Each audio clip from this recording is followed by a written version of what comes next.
The fever came for Laura Morrison on the hottest day of August, 1867, 3 weeks after her husband's burial and 5 months into carrying their child. And she knew with terrible certainty that she would die alone in this God-forsaken boarding house in Jefferson, Texas. She had felt the first cramps that morning while washing her only spare dress in the basin, her hands trembling as nausea rolled through her stomach in waves. By noon, she could barely stand. By evening, when the sun painted the sky the color of blood oranges through her single window, Laura was curled on the narrow bed, her body racked with shivers despite the oppressive heat. The cholera had swept through Jefferson like a biblical plague, claiming 12 souls in 2 weeks. Now it had come for her. The boarding house owner, Mrs. Keller, had discovered her when Laura failed to come down for supper.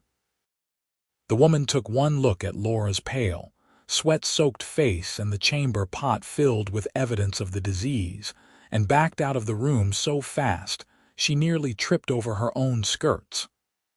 "I will send for the doctor," Mrs. Keller said, but her voice held no conviction. They both knew the town's only physician had collapsed from exhaustion 2 days prior, working himself to the bone trying to save the dying. "I am sorry, Mrs. Morrison, truly sorry." The door closed. Laura heard the unmistakable sound of furniture being dragged across the hallway floor, barricading her inside. She could not blame Mrs. Keller. Fear made people cruel, and cholera was a cruel death. Laura pressed her hand to the small swell of her belly, tears sliding down her temples as she lay on her side. "I am sorry," she whispered to the child she would never hold. "I am so sorry." Her husband Thomas had been dead 3 weeks, killed when a spooked horse kicked him in the head while he loaded cargo at the riverfront. One moment he had been alive, planning their future, talking about names for the baby. The next he was gone, leaving Laura with nothing but $17, a trunk of belongings, and this child growing inside her. She had no family, no one to turn to. Thomas had been her whole world. The night deepened. Laura drifted in and out of consciousness, her body convulsing with cramps that felt like her insides were being torn apart. She lost track of time. Minutes or hours could have passed. The fever consumed her, and she thought she heard her mother's voice calling her home, though her mother had died when Laura was 12. Perhaps that was where she was going. Home at last. She did not hear the door open, did not hear the scrape of furniture being moved again. But suddenly, there were hands on her face, rough but gentle, and a voice speaking low and steady. "Easy now. I have got you." Laura forced her eyes open. Through the haze of fever, she saw a man's face hovering above hers. Dark eyes, sun-weathered skin, a strong jaw covered in several days' worth of stubble. He wore a dusty brown shirt and a bandana tied around his neck. She had never seen him before in her life. "Who?" she managed to croak. "Name is Ryder Irons. I am going to help you through this." He slid one arm beneath her shoulders, lifting her as easily as if she weighed nothing. "First thing, we need to get some water in you. You are dry as a bone." "No," Laura tried to protest. Her stomach would not hold anything, but he was already pressing a tin cup to her lips. Small sips. "I know it feels impossible, but you need this. Trust me." She had no choice but to obey. The water was cool and tasted faintly of minerals. She managed 3 small swallows before her stomach rebelled and she turned her head, retching. He was ready with a basin, holding her steady through the spasms. "That is all right," he said calmly. "We will try again in a few minutes." Laura collapsed back against the pillow, gasping. "Why are you here? You should go, you will catch it." Had the cholera 2 years back in Kansas. "Barely lived through it, but I did. Probably cannot get it again." He wrung out a cloth in a bowl of water and pressed it to her forehead. The coolness made her sigh with relief. Mrs. Keller sent word to the saloon that you needed help.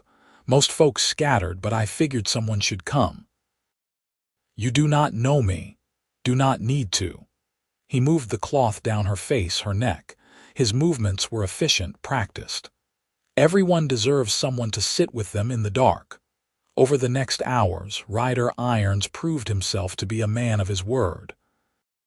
He stayed by her side through the worst of it, through the violent purging that left her weak and shaking, through the cramps that made her cry out in pain and fear for her unborn child. He changed the soiled sheets without flinching, brought fresh water every hour, and forced her to drink even when she begged him to let her be. When she was too weak to hold the cup, he held it for her, his calloused hand surprisingly gentle against the back of her head. "The baby," she gasped at one point when a particularly vicious cramp seized her. His eyes met hers and she saw understanding there. "You are with child," she nodded, tears streaming. 5 months. If I die, the baby dies too." Ryder's jaw tightened. He placed his hand carefully on her forehead, checking her fever. "Then we make sure you do not die. What is your name?" "Laura Morrison." "Well, Laura Morrison, you are going to fight this with everything you have. You hear me? That baby needs you to fight." She wanted to tell him that she had nothing left to fight with, that she was so tired and so alone and so ready to let go. But something in his eyes stopped her. He looked at her like she mattered, like her life had value. It had been so long since anyone had looked at her that way. The night stretched on. Ryder talked to her, his voice a steady anchor in the chaos of pain and fever. He told her about growing up on a ranch in Oklahoma, about learning to break horses when he was barely tall enough to reach the stirrups. He talked about the cattle drives he had been on, the men he had worked with, the vast open spaces where a man could ride for days and see nothing but grass and sky. "Why did you come to Jefferson?" Laura asked weakly during a brief respite from the cramps. "Work dried up after the war." Everything changed. He refreshed the cloth on her forehead. "Been drifting mostly, picking up jobs where I can find them. Worked at the riverfront here for a while, loading steamboats. That is probably where I saw your husband, though I did not know him to speak to." Laura closed her eyes. "Thomas was a good man. He did not deserve to die that way. No one deserves that." Ryder was quiet for a moment. "I am sorry for your loss." The simple sincerity in his voice made her throat tight with emotion.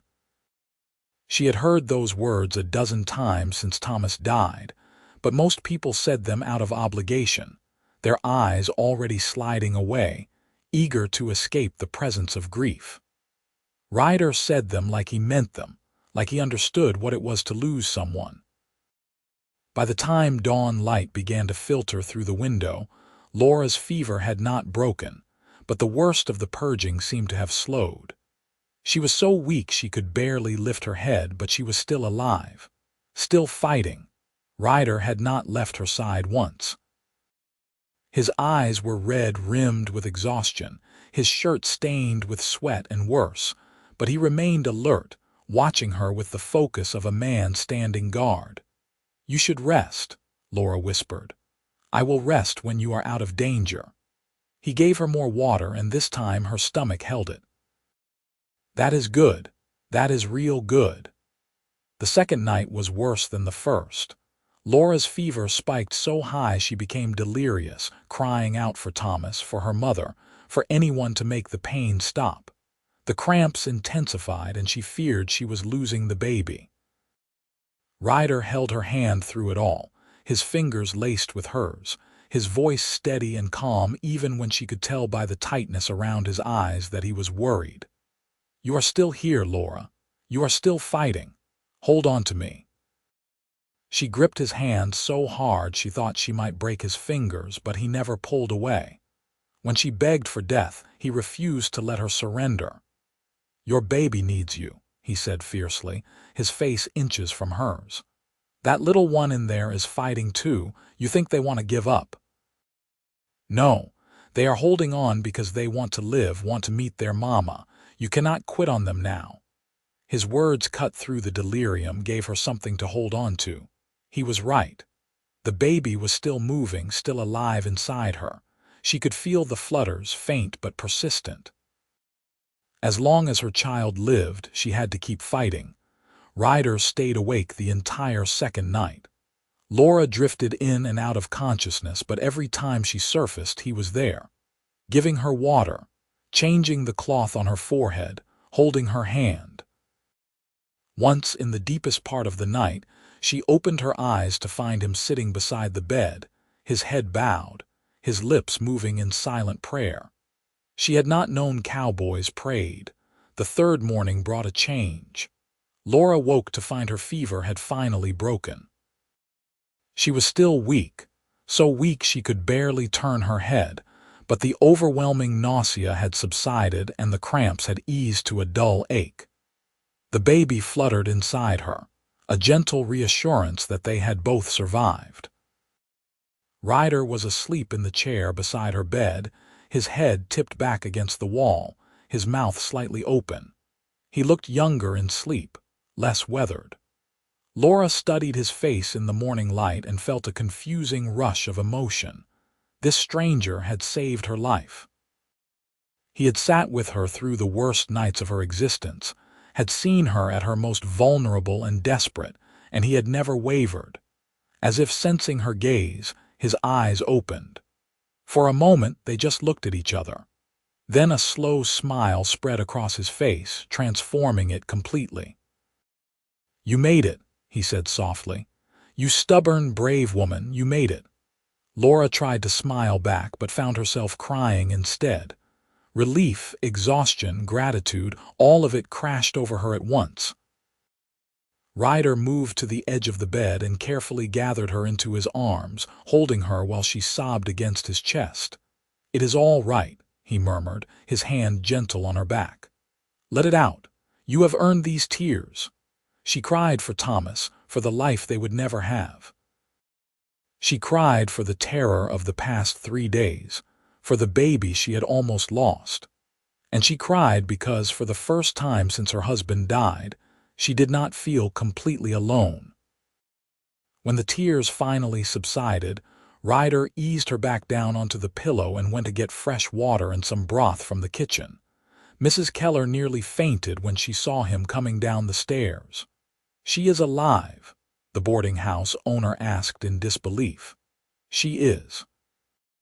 And she will need proper food soon. Can you manage some broth for now?" Mrs. Keller nodded, still looking stunned. "I did not think anyone could survive once the fever took hold like that. You must have the healing hands of a saint, Mr. Irons. Just a stubborn streak and some experience." Ryder accepted the bowl of broth she ladled out. "And Laura Morrison has a will to live that could move mountains." Over the next week, Laura slowly regained her strength. Ryder continued to look after her, though now that the immediate danger had passed.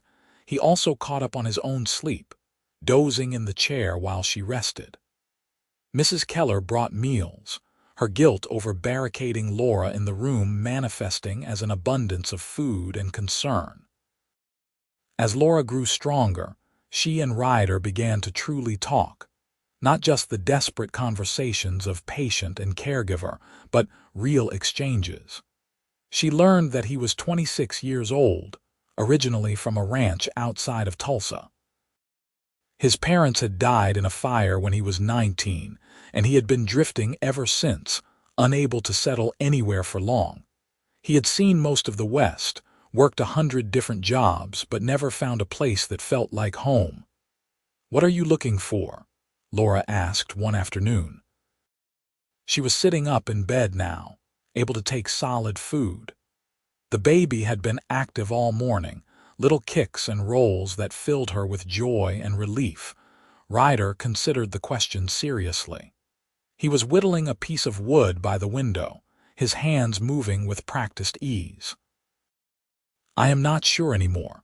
Started out thinking I wanted adventure, wanted to see everything. But after a while, all those places start to look the same. All that wandering gets lonely." "I know about lonely," Laura said quietly. He looked up from his whittling, his dark eyes meeting hers. Yes, I suppose you do. Tell me about your parents. What were they like? Something softened in his expression. Ma was small, smaller than you even, but fierce. She could stare down a charging bull and make it think twice. Pa was quiet, patient. He taught me everything about horses. Said a good horseman never breaks an animal's spirit, just learns to work with it. He paused, his hands stilling on the wood. They were good people. Losing them, it broke something in me, made me not want to stay put anywhere, because staying put means having something to lose. Laura understood that. After Thomas died, she had briefly wished they had never met, because then she would not have to feel this crushing grief. But that was a coward's thought, and she was not a coward. I would rather have known Thomas for 3 years than never have known him at all, she said. Even with how it ended. Is that foolish? No, Ryder resumed whittling. That is brave. Another few days passed. Laura was now able to walk around the room, though she tired easily.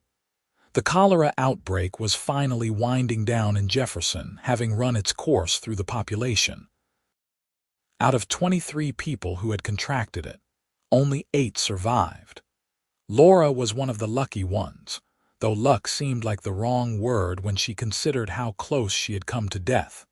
Mrs. Keller informed her that she would need to vacate the room soon, as she had other boarders waiting. Laura's heart sank. She had nowhere to go and no money to rent another room.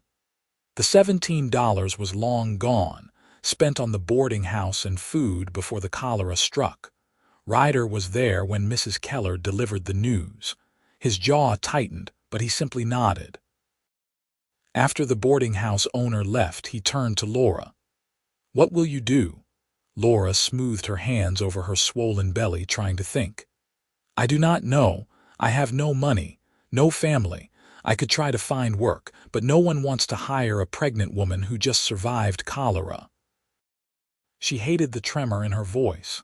She had survived so much, but this practical reality threatened to undo her completely. You could come with me, Ryder said abruptly. Laura stared at him. What? He set down the piece of wood he had been working on and came to sit on the edge of the bed, not quite meeting her eyes. I have been thinking about it for days now. You need help, at least until the baby comes, and I do not want to leave you. Does not sit right, walking away after everything. Ryder, you have already done so much. You do not owe me anything more. This is not about owing.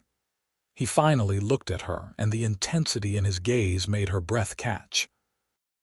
These past couple of weeks, sitting here with you, it is the first time in 7 years I have felt like I had a purpose. Like I mattered to someone. I know that probably sounds foolish. It does not sound foolish, Laura said softly. Her heart was beating very fast. It sounds like how I feel too. They looked at each other for a long moment. Something unspoken passed between them, fragile and new but undeniably real. I have some money saved, Ryder continued. Enough to get us out of Jefferson and somewhere safer, somewhere with a real doctor for when the baby comes. We could go to Fort Worth. I have friends there and the town is growing. I could find work easily. We barely know each other, Laura pointed out, but even as she said it, she knew it was not quite true. They had been through something profound together. He had seen her at her absolute worst and had not turned away. That meant something. I know you are brave. I know you fight for what matters. I know you loved your husband and you love that baby you are carrying.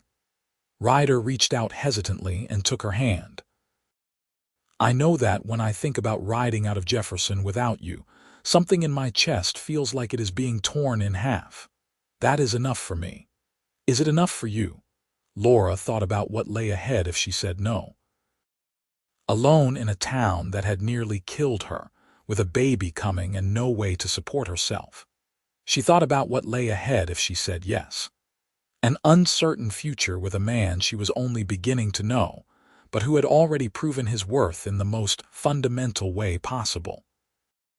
She thought about the way her heart lifted when Ryder walked into the room, the way his voice soothed her, the way she had started to notice the small things about him, the scar on his left hand, the way he hummed tunelessly while whittling, the careful gentleness in everything he did.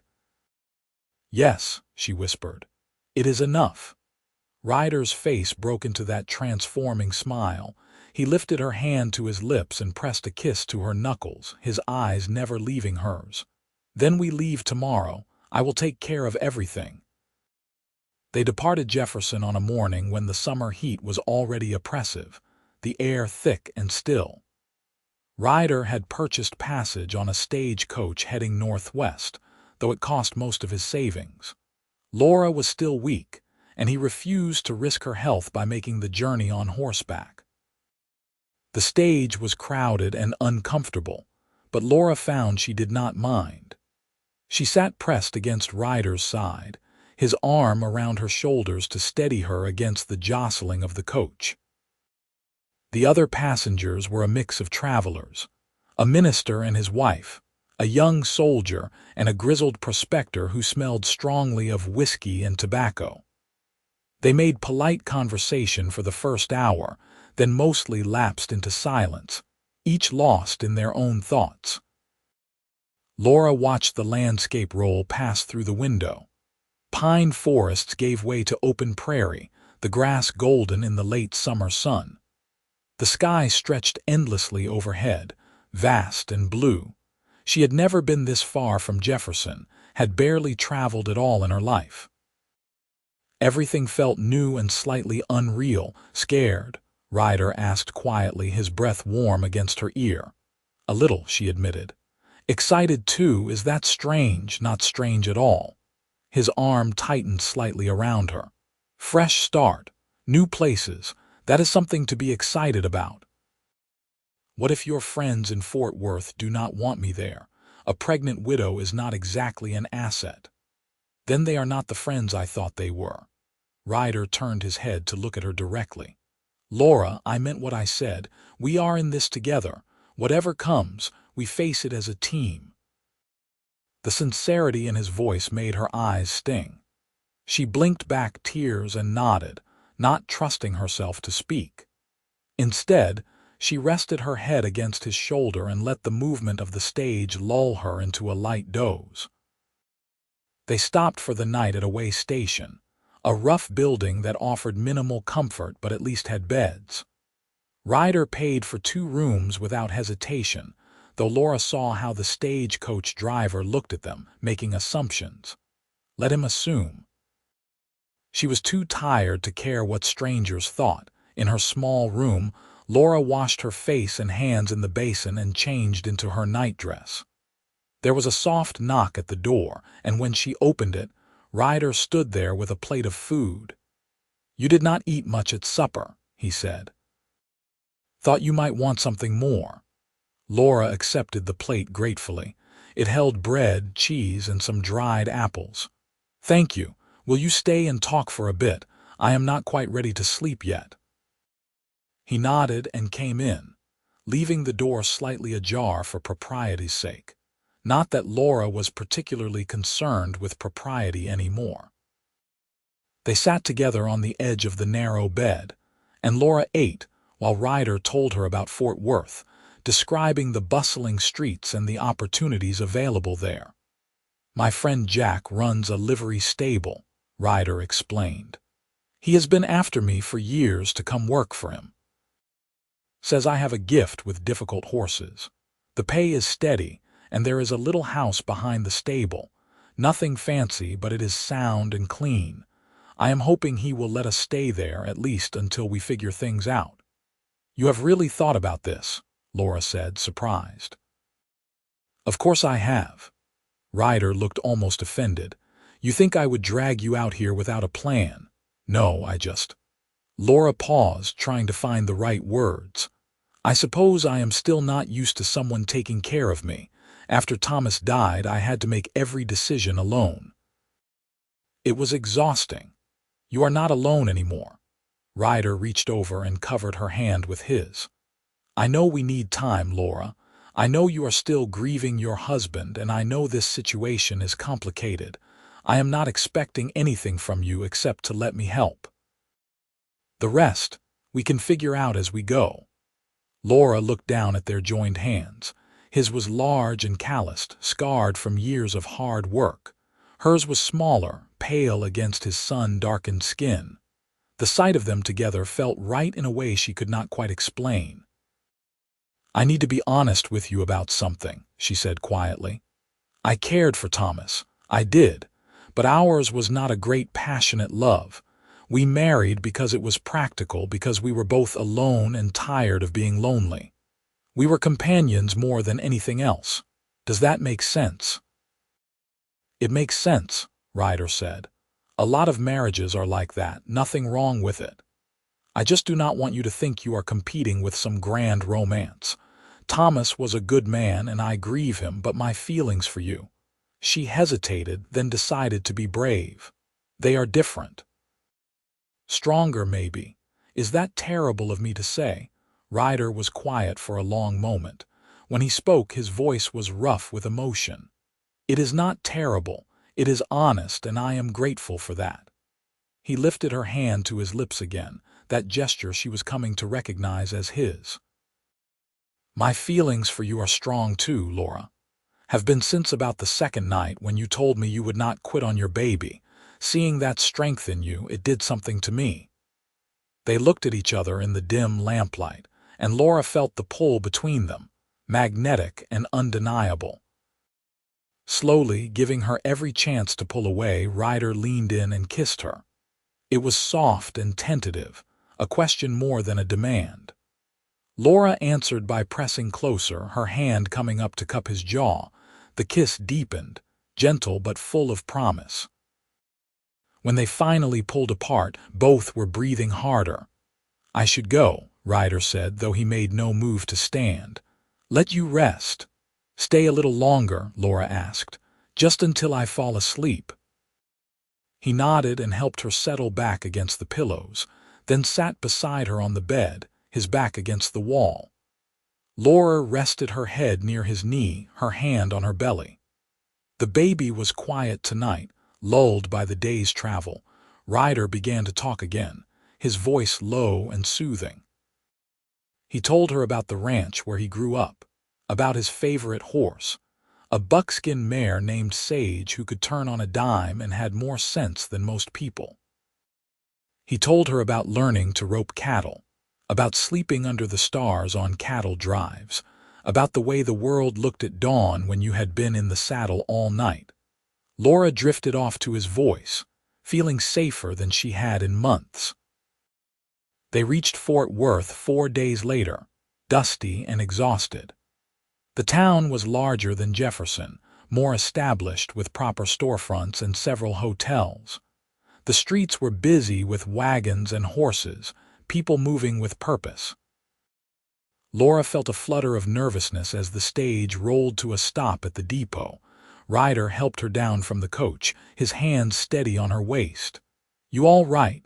"Yes, just overwhelmed." "Understandable." He collected their bags, which was not much, just Laura's trunk and his worn saddle bags. "Let me find Jack. He will want to meet you." They made their way through the crowded streets to the livery stable on the south edge of town. It was a large building, well maintained, with a corral out front where several horses grazed. A sign above the door read "McClellan Livery" in bold letters. Inside, the stable was dim and cool, smelling of hay and horses. A tall man with graying hair and a thick beard looked up from where he was examining a horse's hoof. His face split into a wide grin when he saw Ryder. "Well, I will be damned. Ryder Irons, you finally decided to take me up on my offer." He dropped the horse's hoof and came forward, clasping Ryder's hand in a firm shake. "Something like that," Ryder said. "Jack McClellan, this is Laura Morrison. Laura, this is the friend I told you about." Jack's sharp eyes took in Laura's condition and the way she and Ryder stood close together. To his credit, his expression remained warm. "Pleased to meet you, Mrs. Morrison. Any friend of Ryder's is welcome here. Thank you, Mr. McClellan, and please call me Laura. Jack, he said, inclining his head. Now, I assume you two need a place to stay. The house out back is empty, has been for months since my last employee moved on. It is yours if you want it. Relief washed over Laura so strongly her knees felt weak. Ryder must have felt it too, because his arm came around her waist, supporting her. That would be perfect, Jack, thank you. Do not thank me yet. You have not seen the state of the place. Jack led them out the back of the stable to a small house, hardly more than a cabin really, with a sagging porch and a door that stuck when he pushed it open. Told you it was nothing fancy. Inside was a single main room with a fireplace, a rough wooden table and 2 chairs, and a narrow bed in one corner. There was also a smaller room off to the side that might serve as storage or a nursery. Everything was covered in a thick layer of dust, and cobwebs hung from the rafters. But the roof looked sound, and when Ryder tested the floorboards, they were solid. It is perfect, Laura said, and meant it. After weeks of uncertainty, this felt like a miracle. Jack looked pleased. I will leave you to settle in. Ryder, come by tomorrow morning and we will talk terms. I have more work than I can handle right now. He tipped his hat to Laura. Welcome to Fort Worth, madam. After he left, Ryder and Laura stood in the middle of the dusty room and looked at each other. Then, simultaneously, they both started laughing. This is really happening, Laura said, wiping her eyes. We are really doing this. We really are. Ryder set down their bags and came to her, taking both her hands in his. Are you having second thoughts? No, are you? Not even for a second. He kissed her forehead, gentle and sweet. Now, let us get this place cleaned up before you collapse. You have been traveling for 4 days and you need rest. They worked together through the afternoon, sweeping and scrubbing, opening windows to let in fresh air. Jack's wife, a kind woman named Sarah, appeared with fresh linens, a basket of food, and an offer to help. Between the 3 of them, they transformed the cabin into something livable. By evening, the bed was made up with clean sheets, the table set with simple dishes, and a fire crackling in the hearth to ward off the autumn chill that came with sunset. Sarah left with promises to check on them the next day. Alone again, Ryder and Laura shared the meal Sarah had provided: stew, fresh bread, and apple pie that made Laura almost weep with how good it tasted. This is the best thing I have eaten in months, she said around a mouthful of pie. Ryder grinned. Sarah is famous for her pies. You should taste her cherry pie in summer. It is like tasting heaven. After they ate, exhaustion finally caught up with both of them. Ryder banked the fire while Laura changed into her nightdress in the smaller room. When she emerged, he was standing by the bed with an awkward expression on his face. I will sleep on the floor, he said. I do not want you to think I expect anything just because we are sharing a house now. Laura considered this. They had slept in the same room for nearly 2 weeks in Jefferson, though then she had been too sick to think about the implications. Now she was acutely aware of the intimacy of the situation. But she was also aware that she trusted this man more than she had trusted anyone in a long time. The bed is big enough for both of us, she said carefully. If you stay on your side and I stay on mine, you have been sleeping in chairs and on stagecoach benches for days. You need proper rest. Laura. I trust you, Ryder. And after everything, I think we are past pretending we are just polite acquaintances. Are we not? He smiled slowly. I suppose we are. They settled into the bed, both of them stiff and awkward at first, maintaining a careful distance. But as the room grew darker and quieter, Laura found herself relaxing. The sound of Ryder's breathing was comforting, a reminder that she was not alone. Slowly, she shifted closer until her back was against his chest. Is this all right? She whispered. His arm came around her, his hand settling protectively over her belly. "This is perfect."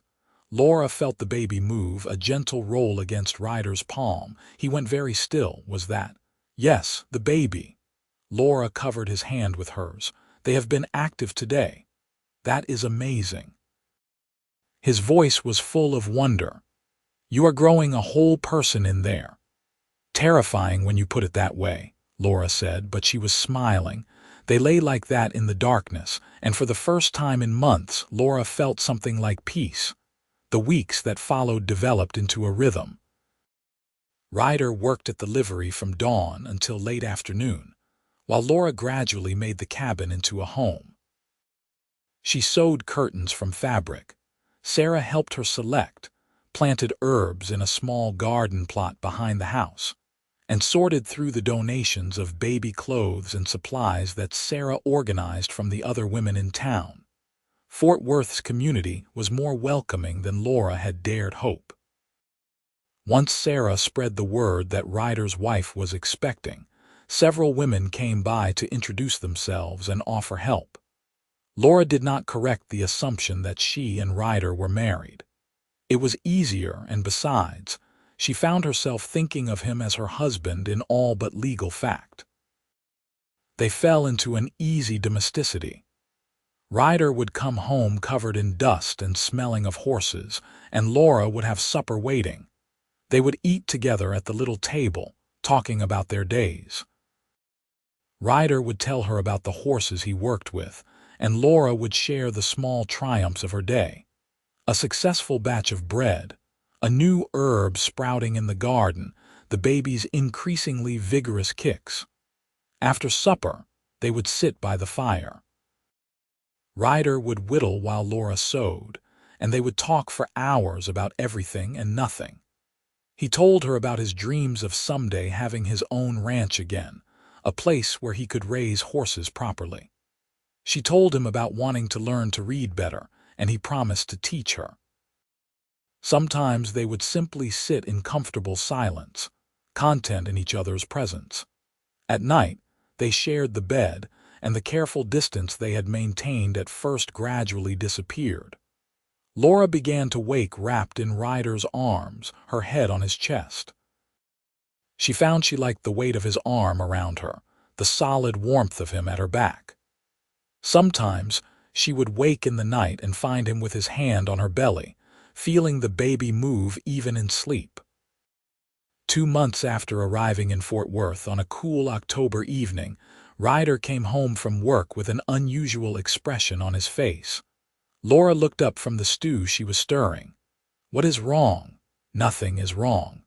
He came to stand beside her at the hearth. "Actually, something is very right, but I am nervous about bringing it up." Laura set down the spoon. "You are making me nervous now. What is it?" Ryder took a deep breath. "I have been saving money from my wages. Jack pays well, and we have not needed much with Sarah's help. I have enough now for us to get married properly. If you want to, that is. I know it is fast, and I know you might need more time, but I wanted to ask. I want to do this right, Laura. Want to give your baby a name and you the protection of being a married woman." He paused, then added quietly, "And I want it for me too. I want to be able to call you my wife for real, not just let people assume." Laura felt tears prick her eyes. She had known this moment was coming, had felt the growing love between them with each passing day, but hearing him say it out loud still made her heart race. "I want that too," she said. "I love you, Ryder. I think I have for a while now, but I was afraid to say it." His face transformed with joy. "You love me?" "Yes, you impossible man. How could I not? You saved my life. You gave me hope when I had none. You hold me every night and make me feel safe. You talk to my baby like they are already here." She laughed through her tears. "Yes, I love you." Ryder pulled her into his arms, careful of her swollen belly, and kissed her with all the pent-up emotion of the past months. Laura kissed him back just as fiercely, her hands fisting in his shirt. When they finally broke apart, both were breathing hard. "I love you too," Ryder said, resting his forehead against hers.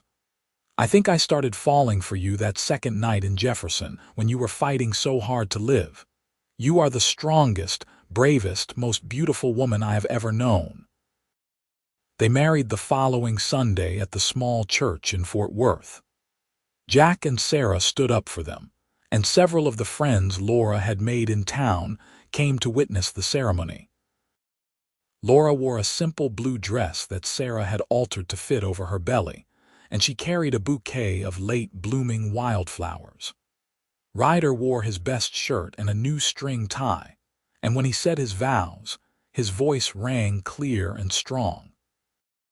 "I promise to love you, protect you, and stand by you for all my days.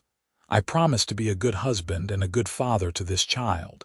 I promise that you will never face the dark alone again." Laura's voice shook with emotion as she made her own vows. "I promise to love you with everything I am. I promise to build a life with you, to face whatever comes with courage and hope. I promise you are not alone anymore either. We are family now." When the minister pronounced them husband and wife, Ryder kissed her with such tenderness that several women in the congregation sighed audibly. Laura felt like her heart might burst with happiness. The small gathering adjourned to the McClellan house for a celebratory meal. Sarah had outdone herself with roasted chicken, potatoes, fresh bread, and 3 different pies. Everyone ate and drank and offered toasts to the new couple. Laura sat beside Ryder, his hand never leaving hers, and felt overwhelmed with gratitude for how far they had come. That night, in their little cabin, they consummated their marriage gently and carefully, mindful of Laura's advanced pregnancy. Afterwards, she lay in Ryder's arms, her head on his chest, listening to his heartbeat. "I never thought I could be this happy again," she whispered. "After Thomas died, I thought joy was finished for me." Ryder stroked her hair, his touch reverent. "Life has a way of surprising us. The worst day of my life led me to Jefferson, where I found you. I would not change a single moment if it meant not having this. Even the terrible parts, the cholera, even that." He tilted her face up to kiss her softly. "Every moment led us here. I would go through it all again if I had to." As November arrived, Laura's pregnancy advanced into its final months. She was huge now, her belly so large she could barely see her feet. The baby was active, often keeping her awake at night with kicks and rolls. Ryder would rub her back and talk to the baby, telling them stories about the ranch where he grew up, about the horses they would learn to ride, about the adventures they would have together. "You are going to be such a good father," Laura said one night as he described teaching their child to rope cattle. "I hope so," Ryder said seriously. "I want to do right by this little one, give them everything I did not have after my parents died." "You will," Laura had no doubt. She had seen his gentleness with the horses at the livery, the way children in town gravitated toward him. He was a natural caretaker. In mid-November, Laura woke in the middle of the night with a strange, cramping sensation low in her belly. She lay still for a few minutes, wondering if it was nothing, but then another cramp came, stronger this time. Her eyes flew open in the darkness. "Ryder," she said, shaking his shoulder. "Ryder, wake up." He came awake instantly, alert. "What is wrong? I think the baby is coming." For one brief moment, Ryder looked utterly terrified. Then he snapped into action, pulling on his trousers and boots. "I will get the midwife. Sarah said her name is Mrs. Henley, lives on 3rd Street. You stay here, do not do anything." "I am not planning to go anywhere," Laura said through gritted teeth as another contraction hit. Ryder practically ran out the door. Laura heard his boots pounding away into the night, heard him shouting for Jack. She tried to breathe through the contractions, which were coming faster now. This was it. After all these months, she was finally going to meet her baby. Mrs. Henley arrived 20 minutes later, a no-nonsense woman in her 50s with capable hands and a calm demeanor. Ryder hovered anxiously while the midwife examined Laura. "You have got several hours yet, Mrs. Henley announced. "First babies take their time. Mr. Irons, you will want to boil water and fetch clean linens. Mrs. Irons, you should try to rest between contractions. Save your strength." The hours that followed were the longest of Laura's life. The contractions grew stronger and closer together, until pain was her entire world. Mrs. Henley coached her through each one while Ryder held her hand, his face pale but determined. "You can do this," he kept saying. "You are so strong, Laura. You can do this." By the time dawn light began filtering through the windows, Laura was exhausted and certain she could not bear another moment. But then Mrs. Henley was saying it was time to push, and some primal instinct took over. Laura bore down with everything she had left. "That is it. I can see the head." One more push. Laura pushed with a cry that was half pain, half triumph. Suddenly, there was a release of pressure, and the room filled with the sound of a baby's angry wail. Laura collapsed back against the pillows, gasping and crying and laughing all at once. "You have got a son, Mrs. Henley announced, holding up a red, squalling infant. "A big, healthy son." Ryder made a sound like he had been punched. His eyes were wet with tears as he watched the midwife clean and wrap the baby. When Mrs. Henley placed the infant in Laura's arms, both of them stared down at the tiny, perfect face in wonder. "Hello, little one," Laura whispered. "We have been waiting so long to meet you." The baby stopped crying at the sound of her voice, his eyes trying to focus on her face. He had a shock of dark hair and the tiniest fingers Laura had ever seen. One of those fingers wrapped around hers, and she felt her heart expand in a way she had not known was possible. "He is perfect," Ryder said hoarsely. He reached out tentatively and stroked the baby's cheek with one finger. "Absolutely perfect." After Mrs. Henley finished tending to Laura and pronounced both mother and baby healthy, she left with instructions to rest and nurse the baby frequently. Ryder climbed carefully into the bed beside Laura, and together they marveled at the new life they were responsible for. "We need to name him," Laura said. The baby was nursing, his tiny mouth working with determined focus. "I have been thinking about that." Ryder was silent for a moment. "What about James, after your father?" Laura felt tears sting her eyes. She had mentioned once, in passing, that her father's name was James and that she still missed him years after his death. The fact that Ryder had thought to honor that memory, made her love him even more. "James Irons," she said, testing the name. "I like it." "What about a middle name, Thomas?" Ryder said firmly. "For your first husband, he may not be here, but he is part of this child's story. We should honor that." Laura could barely speak around the lump in her throat. "James Thomas Irons. It is perfect. You are perfect." Ryder kissed her temple, his arm coming around both her and the baby. "We are a family now. The three of us." "The three of us," Laura echoed, and knew with absolute certainty that she was exactly where she was meant to be. The weeks following James's birth were exhausting and wonderful in equal measure. The baby needed constant attention, and Laura found herself functioning on very little sleep. But Ryder was there every step of the way, changing diapers without complaint, walking the floor with James when he was fussy, letting Laura rest whenever possible. He took to fatherhood with the same steady competence he brought to everything else. Jack was generous about Ryder's schedule, letting him work half days for the first month, so he could be home to help with the baby. Sarah and the other women in town brought food and advice, creating a network of support that Laura had not expected to find.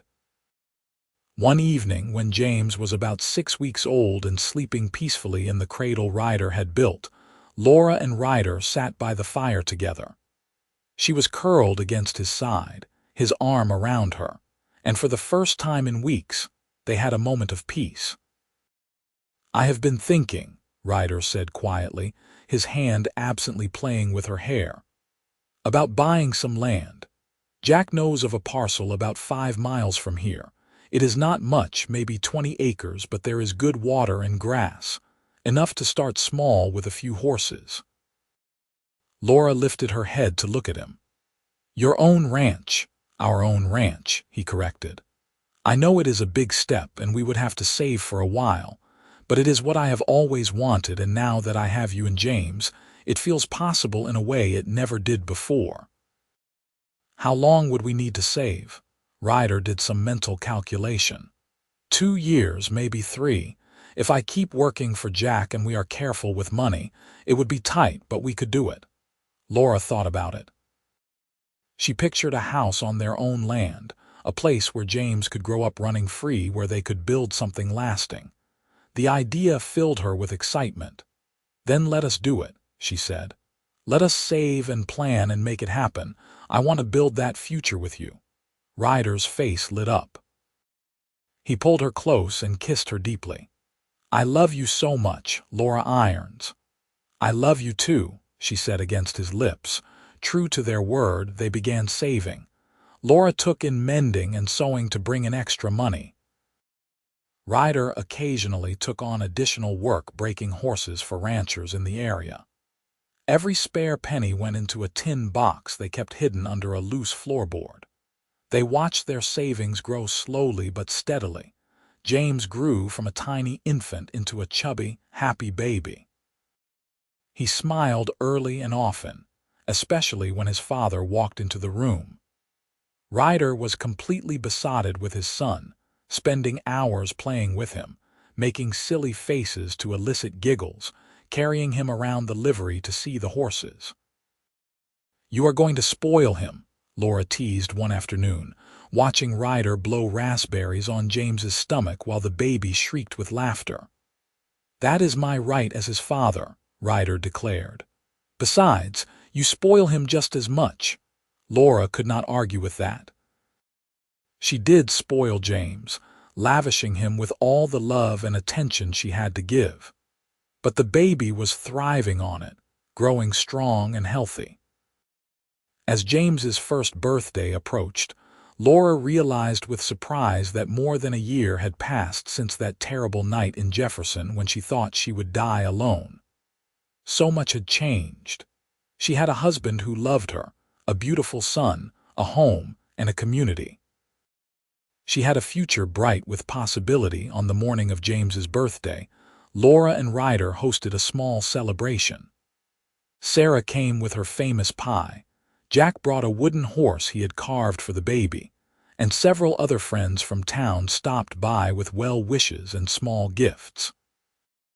James, dressed in a little outfit Laura had sewn for the occasion, presided over the gathering like a tiny king, accepting all the attention as his due. That night, after everyone had left and James was asleep in his cradle, Laura and Ryder stepped outside to sit on the porch. The October air was cool and crisp, the sky brilliant with stars. "Hard to believe it has been a year," Ryder said, his arm around Laura's shoulders. "Sometimes it feels like another lifetime. Other times it feels like yesterday." Laura leaned her head on his shoulder. "I am grateful for all of it, even the hard parts. They brought us here." "Next year, this time, we might be living on our own land," Ryder mused. "Jack thinks we will have enough saved by next spring. He even offered to help with building a house."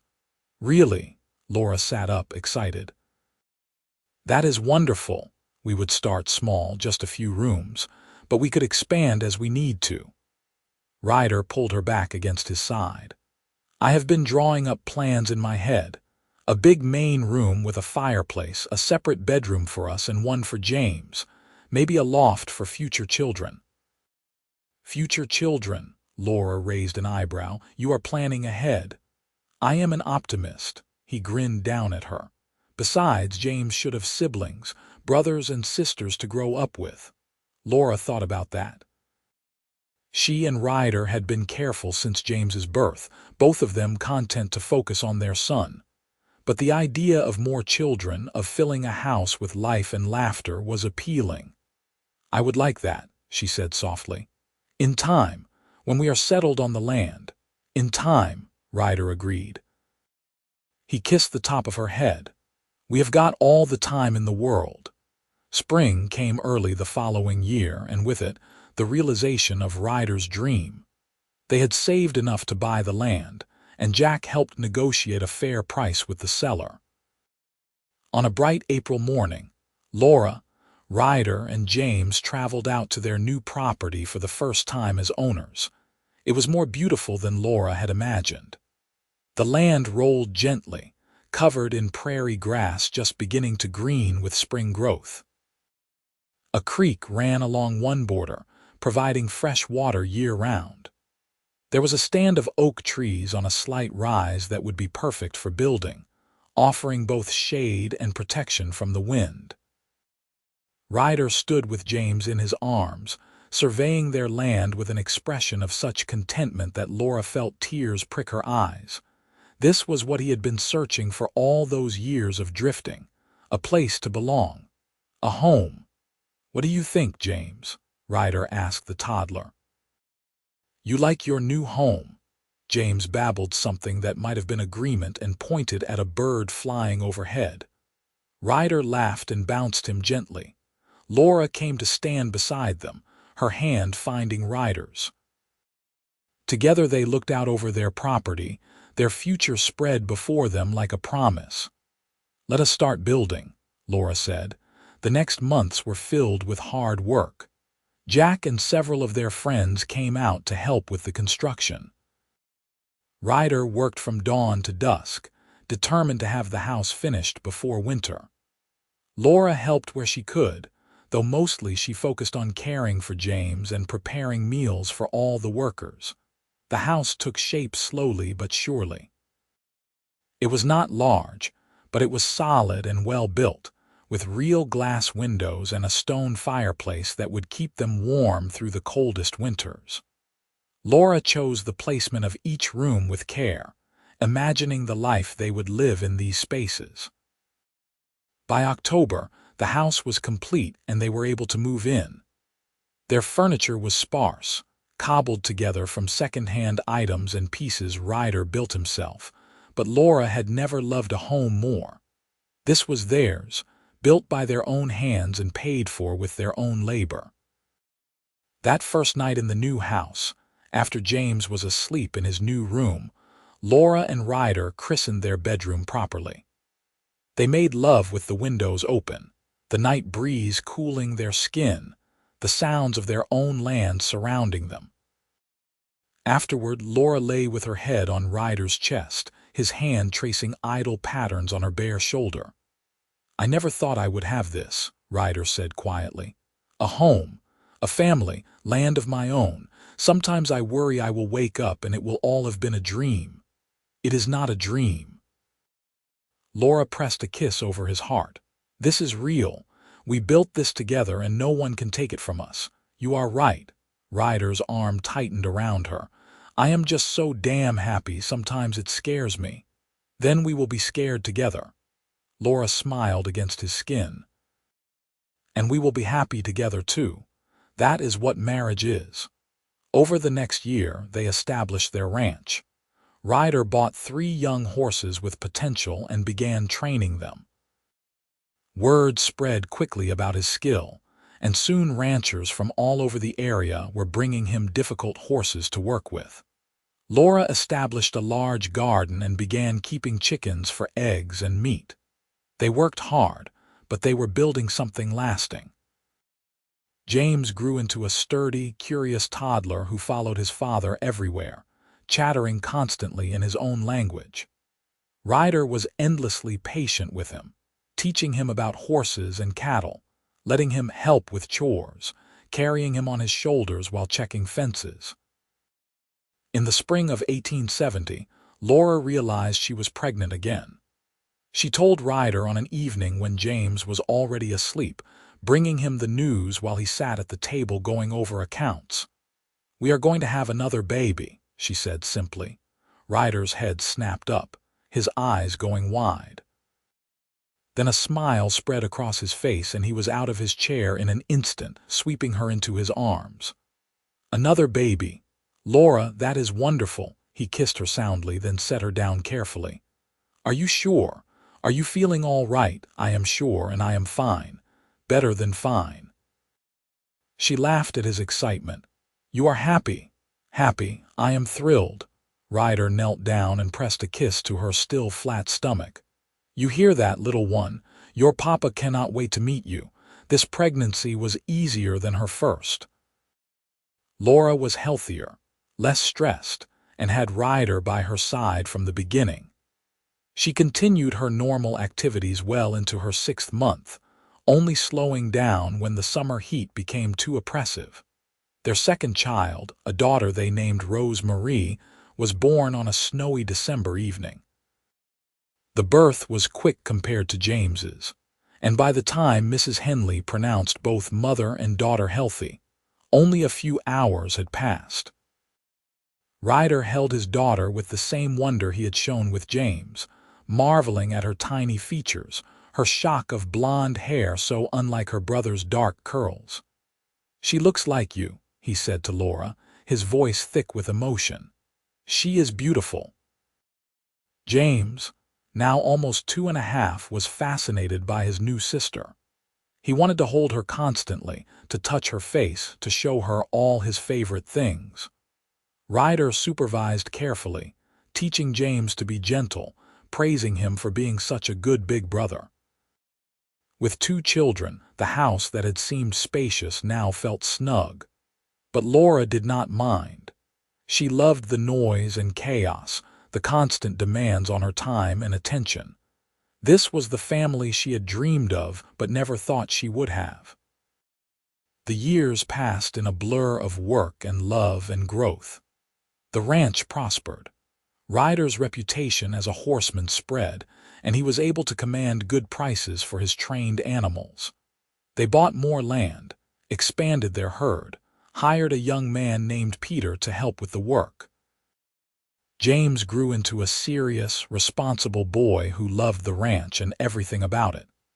He was riding by age 4, could rope by 6, and by 8 was his father's constant companion, learning everything Ryder could teach him. Rose was her mother's daughter, bright and quick-witted, with a stubborn streak a mile wide. She insisted on helping with everything, from gathering eggs to kneading bread, and threw spectacular tantrums when told she was too young for certain tasks. But she was also sweet and affectionate, lavishing love on everyone around her. In 1873, Laura gave birth to their 3rd child, another son they named Henry Alexander. 2 years later came their 4th and final child, a daughter named Grace Elizabeth. The house was full to bursting and loud from morning to night, and Laura had never been happier. Ryder proved to be the father he had promised to be. He was patient and loving, firm when necessary but always fair. He taught all his children to ride, to care for animals, to work hard and take pride in what they built. But he also made time for play, for stories by the fireplace, for lazy Sunday afternoons when no work got done, and they simply enjoyed being together. On quiet evenings, when the children were asleep and Laura and Ryder had a moment alone, they would sit on the porch and look out over their land. Sometimes they talked about the early days, about that terrifying night in Jefferson when everything changed. "You ever regret it?" Laura asked one such evening. They were in their early 30s now, their faces lined by sun and work, their hands calloused from labor. "Taking a chance on me that night," Ryder looked at her like she had grown a second head. "Regret you? Regret this?" He gestured to the house behind them where their 4 children slept peacefully. "Laura, you are the best thing that ever happened to me. Saving your life gave mine meaning. You saved more than my life." Laura reached for his hand. "You saved my heart, my hope. You gave me a reason to keep going when I thought everything was finished." "We saved each other," Ryder said firmly. He brought her hand to his lips, that familiar gesture that still made her heart flutter after all these years. That night in Jefferson, I thought I was just helping a sick woman. I had no idea I was meeting my future, my whole world. Laura leaned her head on his shoulder, content. I love you, Ryder Irons, more than I did yesterday, less than I will tomorrow. I love you too, Laura Irons, forever. The years continued to unfold. James grew into a young man who looked remarkably like his father, with the same steady competence and gentle strength. He took over more and more of the ranch work, allowing Ryder to focus on training the more difficult horses. At 19, James married a local girl named Catherine, and they built a small house on the far corner of the property. Within a year, they made Laura and Ryder grandparents for the first time. Rose, true to her stubborn nature, announced at 16 that she wanted to be a teacher. She studied with the local school teacher and eventually took over the small schoolhouse in the nearest town, teaching children from all the surrounding ranches. She married at 21 to a kind man named David who supported her work and did not try to change her fierce independence. Henry took after his father in his love of horses, but he also had a head for business. By his early 20s, he was handling most of the ranch's financial affairs, negotiating sales and expanding their operations into cattle as well as horses. He married at 24 and brought his wife Emma to live in an addition they built onto the main house. Grace, the baby of the family, remained on the ranch the longest. She had her mother's warmth and her father's patience, and she became the heart of the family gatherings that happened every Sunday without fail. When she married at 22, her husband Samuel joined the ranch operation, and they built a house halfway between James and the main homestead. By 1890, Laura and Ryder were in their early 50s. Their hair was gray, their bodies marked by decades of hard work, but they were healthy and happy, surrounded by children and grandchildren, presiding over a ranch that had grown beyond their wildest dreams. One evening, as they sat on the porch watching the sunset, a familiar sight now after more than 20 years in this house, Ryder reached for Laura's hand. "You remember what I told you that first night in Jefferson?" he asked. "When you were so sick," Laura thought back. So much of those terrible nights was a blur of pain and fever. "Tell me again." "I said everyone deserves someone to sit with them in the dark." Ryder turned to look at her, his dark eyes still as intense as they had been when he was 26. "You were in the darkest moment of your life, and I got to be the one who sat with you. I have never stopped being grateful for that." "I was so afraid," Laura said softly, remembering. "I thought I was going to die alone and forgotten." "You are not alone. You are not forgotten. You are loved by so many people." Ryder gestured to the collection of houses visible from their porch, where their children and grandchildren lived. "Look at all of this, Laura. Look at what we built together. It all started that night when we were both at our lowest and found each other." Laura felt tears slide down her cheeks, but they were happy tears. "We have had a good life." "We have had a beautiful life," Ryder corrected, "and it is not over yet. We have got years ahead of us still." He was right. They had 15 more good years together, watching their grandchildren grow, seeing the ranch prosper, and being the steady center of their expanding family. They traveled some, taking a trip to San Francisco that left them both amazed at how much the world had changed since their youth. But they always came home to their land, to the house they had built, to the life they had created. Ryder died in his sleep in the spring of 1905. Just shy of his 66th birthday. He went peacefully, lying beside Laura in the bed they had shared for more than 30 years. Laura woke at dawn to find him gone, his hand still holding hers even in death. The grief was crushing, but Laura did not face it alone. Her 4 children surrounded her, along with 12 grandchildren and even a few great-grandchildren. They mourned together, and they remembered together, sharing stories of Ryder's kindness, his strength, his unwavering love for his family. At the funeral, attended by what seemed like half the county, Laura stood beside the grave and spoke the truth of her heart. "Ryder Irons was the best man I ever knew," she said, her voice steady despite her tears. "He saved my life when I was ready to give up. He loved me when I thought I would never be loved again. He built this family, this ranch, this legacy, and he did it all with grace and humor and an open heart. I will miss him every day for the rest of my life, but I am so grateful I got to spend 37 years as his wife. He was my great love, my greatest blessing." Laura lived another 6 years after Ryder's death, surrounded by family, still sharp and engaged even as her body slowed.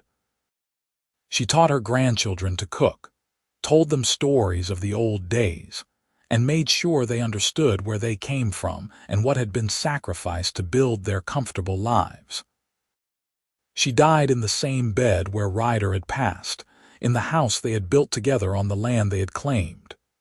James was sitting beside her, holding her hand just as Ryder had once held it through those terrible nights in Jefferson. "Thank you, Mama," James said, his voice breaking. "For everything, for being strong enough to survive, for bringing our family into the world."